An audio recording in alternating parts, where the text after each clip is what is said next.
First things first, Happy New Year, everyone. I hope your 2025 starts off fantastically here on the channel, where we'll be incredibly busy, especially in January with everything that is coming up. In today's video, we'll review Keir Starmer's New Year speech because he's been caught lying and making false promises, but the internet always finds him. In addition, we'll go over all the most recent news from across the nation. Just a quick note to let you know that we do have t-shirts available on our website. We have Stuck Farmers and Make Britain Great Again ones. Make sure to click the link in the description or visit British.com. Just a few days ago, it was reported that Prime Minister Keir Starmer, the Chancellor, and the Business Secretary had written to the UK's key regulators, requesting that they come up with reform ideas that could spur economic growth. They had also contacted watchdogs, such as the Water Regulator and the Gem Energy Regulator.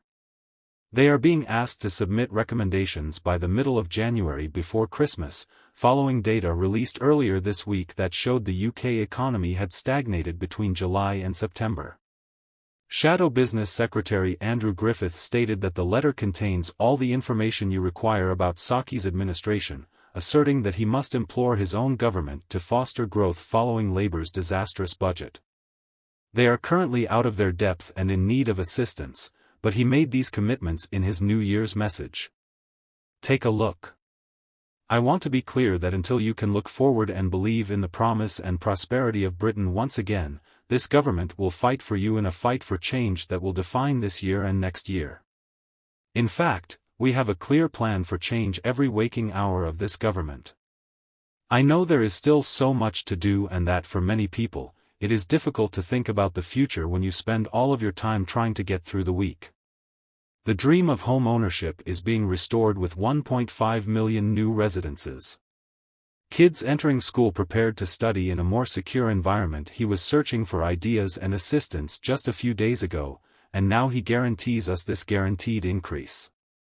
Energy system waiting lines were drastically cut, immigration was reduced, neighborhood police were tackling disruptive behavior in every community, and there was more money in your pocket wherever you lived. When the internet saw this, they criticized him. Craig Webster stated, however, that he is seeking suggestions from others. How can I get more money if you're raising taxes and heating costs, bro? Ask this user. Marcus remarked, this planner guy, how are you going to do that? Why don't you do it now since you're the PM? I have a thought. Reduced income tax right away. This user stated that unless they increase the tax allowance, it cannot possibly happen, hence Mark is lying once more when he says, more.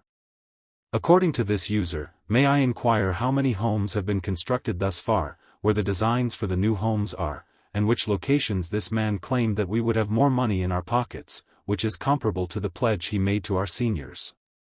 He makes a lot of false promises to farmers, swindlers, employers, and others. Neil claimed that he is a lying rat in his hollow skull. He may honestly believe that will happen, but all of Labour's schemes defraud people of their money and taxes. Paul has not fulfilled his promises thus far, and there is little possibility that he will take any action to address the crisis caused by rising living expenses. Complete charlatan. According to new government data, over 36,000 migrants entered Britain through the Channel in 2024, a 25% increase over 2023 figures of about 36,800. However, the overall number has dropped by 20% when compared to record numbers from 2022. What do you think of this guy? Let me know in the comments section below. The final crossings of the year were carried out on December 29, which saw 291 migrants making their way to the UK from French shores in 6 boats. However, due to such severe weather conditions, no crossings took place in the final 2 days of 2024. Home Office figures show as a result 2024 had the second highest number of illegal arrivals in a single year since 2018, when data into such statistics began, while the 2018 and 2019 figure were relatively low with 299 and 1,843 recorded crossings respectively. The figure jumped to 8,466 in 2020-2020. It leapt even further in 2021. as 28,526 crossings were counted, reaching a record 45,774 in 2022 after the significant surge in crossings. Former Prime Minister Rishi Sunak was forced to acknowledge that he had failed to stop the boats as Labour won the general election last summer, taking over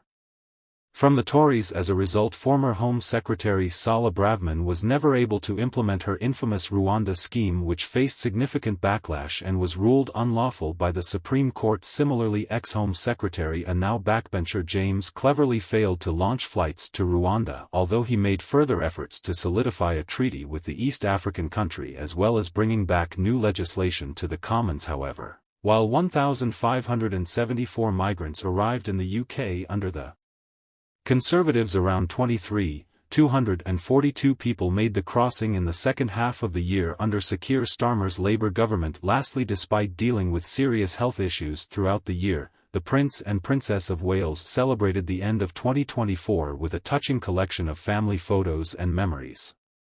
The royal couple posted an 18-slide social media post that gave glimpses of their most treasured moments from what has been an incredibly trying time for the family.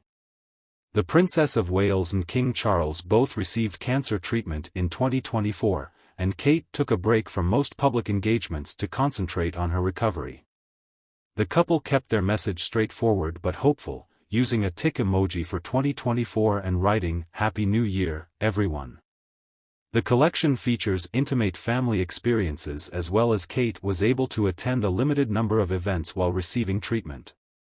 One of the highlights that were shared was a noteworthy selfie that showed Prince William, Prince George, Princess Charlotte, and Taylor Swift at Wembley Stadium during her Eras tour. The collection also prominently featured the family's appearance at Trooping the Colour ceremony in June, where Kate joined other members of the royal family at the Christmas Carol service that was broadcast on TV on Christmas Eve. In addition to sharing pictures from their trip to Southport, where they met with grieving families and emergency services personnel after a tragic incident, the Prince and Princess also included a particularly poignant family still from the candid video clip in which Kate revealed she had finished chemotherapy. If you haven't already, please make sure to like this video and let me know what you think about the topics we covered in today's video in the comments box below. For more British stuff, please subscribe to the channel. Thank you, and goodbye.